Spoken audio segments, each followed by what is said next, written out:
नमस्कार दोस्तों, गोवा या गोवा कोंकणी गोन्या क्षेत्रफल के अनुसार से भारत का सबसे छोटा और जनसंख्या के अनुसार चौथा सबसे छोटा राज्य है। पूरी दुनिया में गोवा अपने सुंदर समुद्र के किनारों और प्रसिद्ध स्थापत्य के लिए जाना जाता है। गोवा पहले पुर्तगाल का एक उपनिवेश था। पुर्तगालियों ने गोवा पर लगभग 450 सालों तक शासन किया और 19 दिसंबर 1961 में ये भारतीय प्रशासन को सौंपा गया। महाभारत में गोवा का उल्लेख गोपराष्ट्र यानी गोपालकों के देश के रूप में मिलता है। दक्षिण कोंकण क्षेत्र का उल्लेख गोवा राष्ट्र के रूप में पाया जाता है। संस्कृत के कुछ अन्य पुराने स्रोतों में गोवा को गोपकपुरी और गोपकपट्टन कहा गया है, जिनका उल्लेख अन्य ग्रंथों के अलावा हरिवंशम और स्कंद पुराण में मिलता है। गोवा को बाद में कहीं कहीं गोअंचल भी कहा गया है।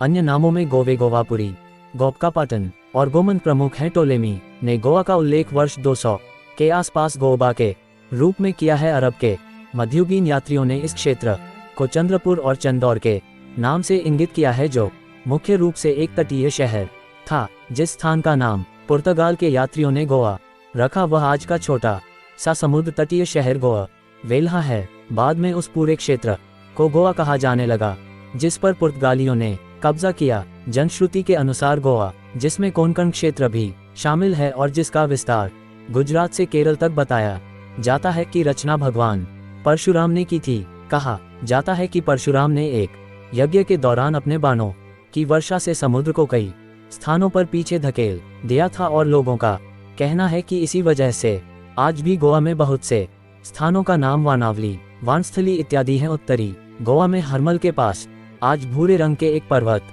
को परशुराम के यज्ञ करने का स्थान माना जाता है।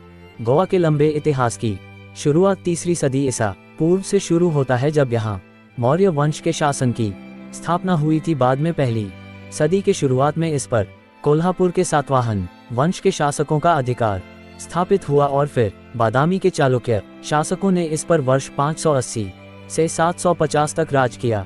इसके बाद के सालों में इस पर कई अलग अलग शासकों ने अधिकार किया। वर्ष 1312 में गोवा पहली बार दिल्ली सल्तनत के अधीन हुआ, लेकिन उन्हें विजयनगर के शासक हरिहर प्रथम द्वार वहां से खदेड़ दिया गया। अगले 100 सालों तक विजयनगर के शासकों ने यहां शासन किया और 1469 में गुलबर्ग के बहामी सुल्तान द्वारा फिर से दिल्ली सल्तनत का हिस्सा बनाया गया। बहामी शासकों के पतन के बाद बीजापुर के आदिल शाह का यहां कब्जा हुआ, जिसने गोवा वेल्हा को अपनी दूसरी राजधानी बनाया। 1510 में पुर्तगालियों ने एक स्थानीय सहयोगी तिमैया की मदद से सत्तारूढ़ बीजापुर सुल्तान यूसुफ आदिल शाह को पराजित किया। उन्होंने वेल्हा गोवा में एक स्थायी राज्य की स्थापना की। यह गोवा में पुर्तगाली शासन का प्रारंभ था, जो अगली 4.5 सदियों तक चला। 1843 में पुर्तगाली राजधानी को वेल्हा गोवा से पंजिम ले गए। मध्य 18वीं शताब्दी तक पुर्तगाली गोवा का वर्तमान राज्य सीमा के अधिकांश भाग तक विस्तार किया गया था।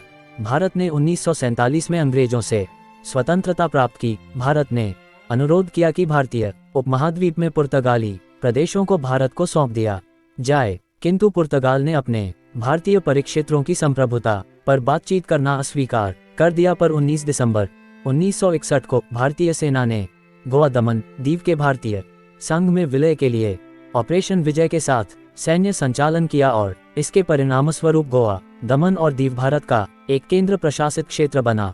30 मई 1987 में केंद्र शासित प्रदेश को विभाजित किया गया था और गोवा भारत का 25वां राज्य बनाया गया, जबकि दमन और दीव केंद्र शासित प्रदेश ही रहे हैं।